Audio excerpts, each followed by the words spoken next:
राजमाता जिजाऊ प्रतिष्ठान, स्वाभिमानी रिपब्लिकन महासभा, राजची गुजर प्रतिष्ठान, मराठा सेवा संघ, संभाजी ब्रिगेड आदी संघटनांकडून खेड तहसीलदार कार्यालयासमोर महापुरुषांबद्दल अवमानजनक वक्तव्य करणारे प्रशांत कोरटकर आणि राहुल सोलापूरकर यांचा निषेध करण्यात आला। कोरटकर असेल किंवा राहुल सोलापूरकर असेल, हे राजमाता जिजाऊ असतील, छत्रपती शिवाजी महाराज असतील, छत्रपती संभाजी महाराज असतील, यांच्याबद्दल काहीही बेताल वक्तव्य करतायत।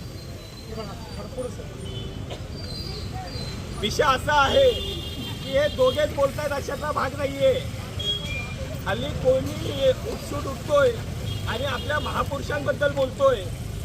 कोश्यारी पासून ते कोरटकर पर्यंत हा जो हे सर्व महाभाग आहेत, या महाभागांची जी अक्कल आहे सर्व प्रथम त्यांनी स्वतः चेक करून पाहायला पाहिजे, तपासून पाहायला हवं।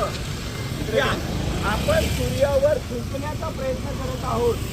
हे सर्व महापुरुष यांचे जे विचार आहेत, हे विचार हे कायमस्वरूपी इथे असणार आहेत। आणि हे सर्व असताना मला सर्वप्रथम या गोष्टीचं वाईट वाटतं की आपण शिवप्रेमी असून शिवाजी महाराज असतील, संभाजी महाराज असेल, राजमाता जिजाऊ असेल, यांच्यावर एवढा मनापासून प्रेम करत असताना सुद्धा ज्या वेळेला हे नालायक, हे मूर्ख अशा पद्धतीचे बेताल वक्तव्य करतात, तरी सुद्धा आपण अवाक एखादा शब्द सुद्धा काढत नाही तेव्हा सोशल मीडियाला हवे तेवढ्या मोठ्या मोठ्या पोस्ट करतात, पण साधा निषेधाचा शब्द नसावा, म्हणजे ही फार मोठी शोकांतिका आहे। होळी रंगांचा, उत्साहाचा आणि सामंजस्याचा सण आहे, जिथं आनंदाच्या विविध छटा आसमंतात दरवळतात आणि नात्यांचे रंग अधिकच गडद होतात। मात्र हा सण येतो तेव्हा पोलिसांसाठी तो केवळ ड्युटी आणि बंदोबस्ताची आठवण करून जातो। नागपूर शहरातील पोलीस अंमलदार आणि अधिकारी सकाळपासूनच रात्रीपर्यंत कायदा व सुव्यवस्थेची जबाबदारी पार पाडतात आणि त्यांच्या हातात रंगांऐवजी राहतात फक्त कर्तव्याचे ओझे। परंतु या परिस्थितीत एक नवा रंग भरण्याचा संकल्प नागपूर शहराचे पोलीस आयुक्त डॉक्टर रवींद्र कुमार सिंगल यांनी केलाय। त्यांनी पोलीस दलातील अधिकारी, अंमलदार आणि त्यांच्या कुटुंबियांसाठी दिनांक 15 मार्च रोजी 8 वाजता पोलीस मुख्यालयाच्या मैदानावरती सहकुटुंब धुलीवंदनाचा उत्सव आयोजित केला।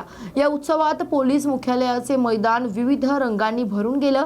गुलाबी, जांभळे, हिरवे आणि केशरी अशा विविध रंगांची उधळण, पोलिसांचे हसरे चेहरे, मनमोकळ्या गप्पा आणि संगीताच्या लयीत ताल धरलेले पाय असे दृश्य मैदानावरती दिसत होते। स्वतः पोलीस आयुक्त आपल्या पत्नीसमवेत मैदानात आले। सगळ्यांचा आनंद द्विगुणित झाला। पोलीस अंमलदार, त्यांचे कुटुंबीय आणि अगदी लहानग्यांनीही या रंगोत्सवात मनसोक्त सहभाग घेतला। व्यवसाय व घरकाम व रामाच्या सेविका वंदना अमोल शिंदे यांच्या घरी 13 मार्च रोजी घरी कोणी नसल्याचं बघून अज्ञात चोरट्यांनी घराचा दरवाजा कडी तोडून नुकसान करत त्यामधील सोनं आणि चांदी दागिने तसेच रोकड 90,000 रुपये असा एकूण 2,62,000 रुपयांचा मुद्देमाल चोरट्यांनी लंपास केले। तर गोरेगाव पोलीस ठाण्याचे काही हाकेच्या अंतरावर असलेल्या घरी ही घटना घडली आहे। दिनांक 13 मार्च रोजी सकाळी वंदना शिंदे व त्यांची मुलं कामानिमित्त हिंगोली येथे गेले होते। त्याचा फायदा उचलत अज्ञात चोरट्यांनी घरातील सोनं, चांदी, दागिने व रोख रक्कम घेऊन पसार झाले। ही घटना त्यांना घरी आल्यानंतर कळाली। त्यांनी लगेचच या घटनेची माहिती पोलिसांना दिली। गोरेगाव पोलीस ठाण्याचे सहाय्यक पोलीस निरीक्षक विनोद झळके यांनी 2 दिवसांमध्ये गुन्हा दाखल करण्याचे आश्वासन दिले, परंतु तो सर्व काही कारभार ढेपाळला। श्वान पथकाने सुद्धा पाचारण करण्यात आले, परंतु केवळ 24 तासांच्या आत कारवाई करावी लागते अशी माहिती त्यांनी दिली असल्याचं वंदना शिंदे यांनी सांगितले। याचा आढावा घेतलाय आमचे प्रतिनिधी गजानन धुळधुळे यांनी।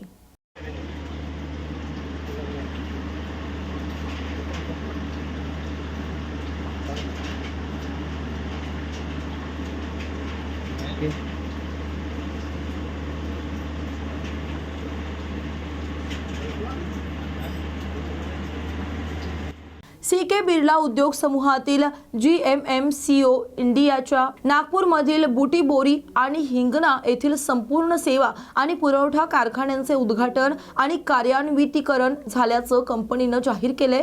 हे एकात्मिक कारखाने म्हणजेच जागतिक गुणवत्तेची दुरुस्ती, पुनर्बांधणी आणि सुट्या भागांचे वितरण अशी कामे होणारे केंद्र ठरणार असून देशभरातील ग्राहकांना सेवा पुरवण्याच्या दृष्टीने कळीचे ठरतील।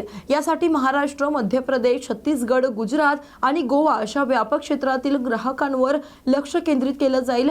कारखान्यांचे उद्घाटन केंद्रीय रस्ते वाहतूक आणि महामार्ग विभागाचे मंत्री नितीन गडकरी यांनी केलं।